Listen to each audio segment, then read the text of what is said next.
मेट्रोचा उड्डाण पूल, नव्या इमारती बांधून ठाणे बदलतंय, अशा गप्पा एकीकडे मारल्या जात असतानाच साधी वेळच्या वेळी रिक्षाही न मिळू शकणाऱ्या प्रवाशांनी ठाण्याच्या प्रशासकीय व्यवस्थेच्या डोळ्यात अंजन घालणारे प्रश्न विचारलेत.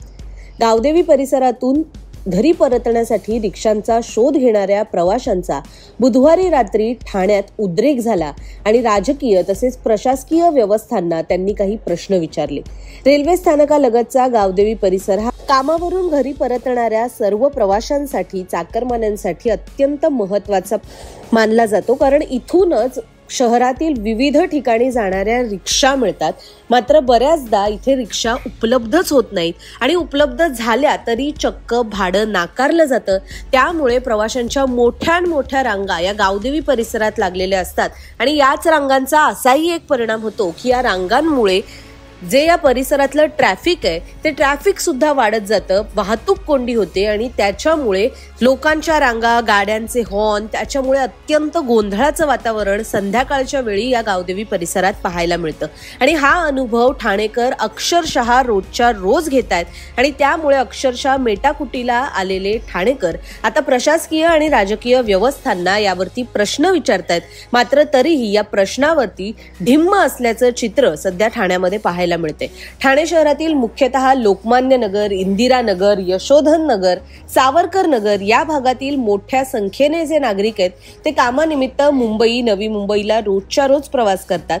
या भागातून ठाणे स्थानकात पोहोचण्यासाठी सकाळच्या वेळी रिक्षा किंवा TMT गाड्यांसाठी सुद्धा बरीच प्रतीक्षा करावी लागते.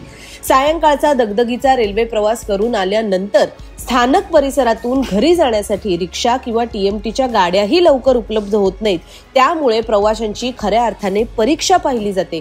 किमान या गाड्या लवकर उपलब्ध द्याव्यात आणि ज्या गाड्या उपलब्ध आहेत त्याच्या चालकांनी भाडं नाकारू नये अशी किमान अपेक्षा प्रवाशांनी व्यक्त केलेली आहे. एकीकडे हे प्रकरण चर्चेत असतानाच ठाण्यात वाहतूक कोंडीचं कारण ठरतंय असं सांगून ज्या गाड्यांचं टोईंग केलं जातं त्या टोईंग केल्या जाणाऱ्या गाड्यांच्या मालकांनी किंवा एक ठाणेकरांनी ठाणे प्रशासकीय व्यवस्थेविरुद्ध आवाज उठवलेला आहे. टोईंगचा केवळ एक मार्ग वापरून गरज नसताना गाड्या टो केल्या जातात आणि या गाड्या ठाण्यातील स्थानक परिसरामध्ये पुलाच्या खाली नेऊन लावल्या जातात. त्याचा प्रत्यक्ष वाहतूक कोंडी कमी करण्यास काहीही उपयोग होत नाही अशी भूमिका घेत काही महिलांनी पुढे येऊन या टोईंगच्या विरुद्ध आपले प्रश्न उपस्थित केलेत. ठाण्यातील महिलांचे हे प्रश्न, हे आंदोलन, याचे काही व्हिडिओ सध्या आमदार जितेंद्र आव्हाड यांनी आपल्या सोशल मीडियाच्या माध्यमातून पोस्ट केले. तसेच ठाणे पोलिसांनी यावर उत्तर द्यावं अशी मागणी केलेली आहे. या व्हिडिओमधील महिलांची मागणी नेमकी काय, प्रश्न नेमके काय तेही पाहूया. आहेत हे सगळे त्यांना सपोर्ट. आणि मग डेडिकेटेड कॉमन मॅन जे स्वतःला त्यांनी पदवी दिलेली आहे, कशासाठी ते डेडिकेटेड आहेत? कुठल्याही सामान्य माणसाचा जो प्रश्न आहे, जो त्रास आहे, त्याच्याकडे कानाडोळा केला जातोय. ते इकडचे पालकमंत्री आहेत, राज्याचे उपमुख्यमंत्री आहेत, तेही असून जर त्यांच्याच ठाणे नगरीतला ठाणेकर आज त्रस्त आहे.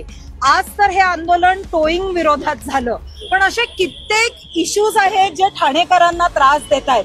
त्या इश्यूज कडे हे डेडिकेटेड कॉमन मॅन दुर्लक्ष का करतायत? अजून किती म्हणजे कशाची वाट बघतायत? आज फक्त मी सांगते, राजकीय पक्ष नाही, ठाणेकर म्हणून त्रस्त ठाणेकरच रस्त्यावर उतरतायत. आणि ह्या एका गोष्टीसाठी नाही, ठाणे बोरिवली टनेल असेल, कावेसर लेक असेल, येऊरमध्ये जे चालू आहेत अनऑथराइज्ड बार्स त्याच्यासाठी असेल, प्रत्येक गोष्टीसाठी जर सामान्य ठाणेकरांना उतरायला लागत असेल तर जे आम्ही निवडून दिलेले लोकप्रतिनिधी आहेत त्यांचं काय काम आहे? ते कशाला बिळात लपून बसलेले आहेत? आता येतील मतं मागायला. पण आज जेव्हा हे सगळे प्रश्न ठाणेकरांना भेडसावतायत तेव्हा लोकप्रतिनिधी कुठे आहेत? का नाही ते ठाणेकरांबरोबर उतरून उभे राहत आहेत? ह्या आमचा प्रश्न डेडिकेटेड कॉमन मॅन ह्यांना. पक्ष नाही, कुठली संस्था नाही, पण एक सामान्य ठाणेकर हा रस्त्यावर उतरलेला आहे. त्रस्त ठाणेकर, टोईंग व्हॅनला त्रस्त झालेला ठाणेकर. त्यातूनही जास्त सगळ्यात त्रस्त महिला आहेत. महिलांच्या 2 व्हीलर ज्या प्रकारे उचलून नेतात, ब्रिज खाली ठेवतात आणि त्या सोडवायला गेल्यावर तिकडे गुंड प्रवृत्तीची मुलं बसलेली असतात, त्यांच्याकडे ना आयडी कार्ड असतं ना काही, आणि महिलांशी अतिशय आगाऊपणे उद्धटपणे ते वागणूक करतात. हे महिलांना अजिबात मान्य नाही. टोईंग बेकायदेशीर आहे.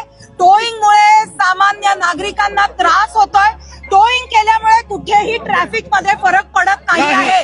6 महिने जेव्हा टोईंग व्हॅन बंद होती तेव्हा ही ठाण्यात ट्रॅफिक सुरळीतपणे चालू आहे. हे जे डिवायडर टाकतायत मध्ये, कुठे डायव्हर्जन्स टाकतायत, त्याच्याकडे लक्ष द्या.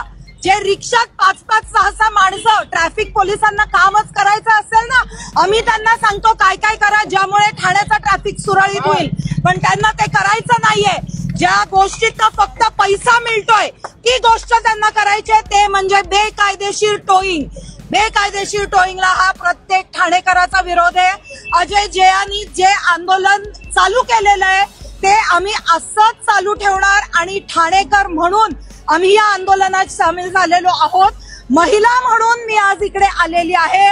सर्वाधिक त्रास टोईंगचा मी परत सांगू इच्छिते महिलांना होतोय. दरम्यान या आंदोलनाकडे आता लक्ष देऊन ठाणे पोलीस किंवा ठाण्याची प्रशासकीय व्यवस्था टोईंग संदर्भात किंवा वाहतूक कोंडी संदर्भात काही महत्वाची पावलं येत्या काळात तरी उचलतीये का, हे पाहणं अत्यंत महत्वाचं ठरणार आहे. याविषयीचे सर्व अपडेट्स पाहण्यासाठी लोकसत्ताच्या YouTube चॅनलला सबस्क्राईब करायला विसरू नका.